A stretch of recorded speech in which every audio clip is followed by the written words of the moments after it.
Netflix buried a Marvel deal that would have made the Defenders canon, and the reason they killed it is something Disney never wanted you to find. Not canceled, not stalled, buried. There is a difference, and by the end of this, you will understand exactly what that difference cost you.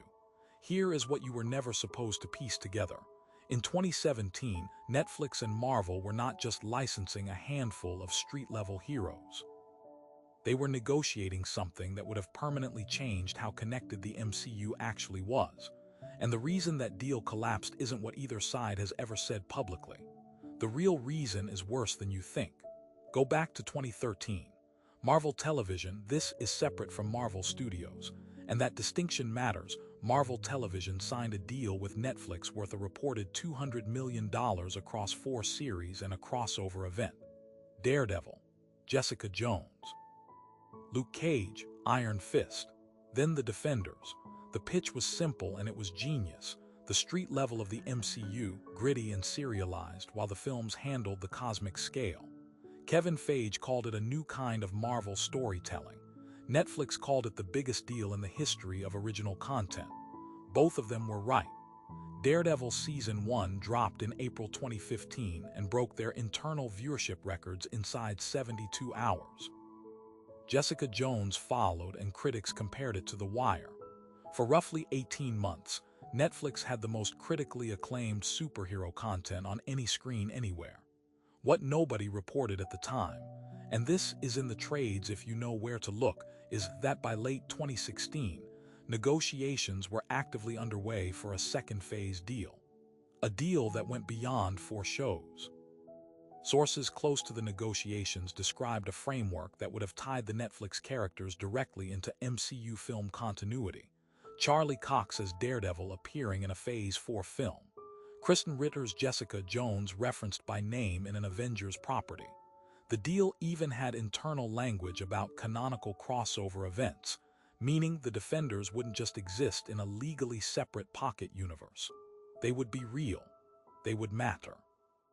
The paperwork got far enough along that talent agents were notified. That deal was signed. Then it vanished. Here is where it starts to fall apart. In August 2017, Disney announced they were pulling all Marvel and Star Wars content from Netflix at the end of existing licensing windows. Disney Plus was coming. The streaming war had a start date. And suddenly, Netflix's leverage, the one thing that made them indispensable to Marvel, evaporated. If Disney was building their own platform, they didn't need Netflix to carry the audience. They needed Netflix to fail. Every subscriber watching Daredevil on Netflix in 2018 was a subscriber who might not sign up for Disney Plus in 2019. That math changes everything. That math makes the deal not just unnecessary, it makes it a liability. But here is the part they really buried. Because what killed this deal was not failure, it was the opposite. Daredevil Season 3 dropped in October 2018. Critics called it the best superhero television ever made. It pulled the highest viewership numbers any Marvel Netflix series had ever generated. And Netflix canceled it 6 weeks later. Then they canceled Luke Cage. Then Iron Fist. Then Jessica Jones. Then The Punisher. All of them inside 5 months. You were told it was about content strategy, low viewership, shifting priorities. That was the story both sides agreed to tell. The real story is that Marvel Television, not Marvel Studios, remember that distinction, was using the Netflix shows to build a power base independent of Kevin Feige. Ike Perlmutter, who ran Marvel Entertainment and controlled Marvel Television, had been locked out of MCU film decisions since 2015. The Netflix shows were his answer. Creative territory, his leverage. When Disney decided to consolidate everything under Feige and launch Disney Plus, the Netflix deal didn't just become inconvenient. It became a threat to the internal power structure Disney was trying to eliminate. They didn't cancel those shows because people stopped watching.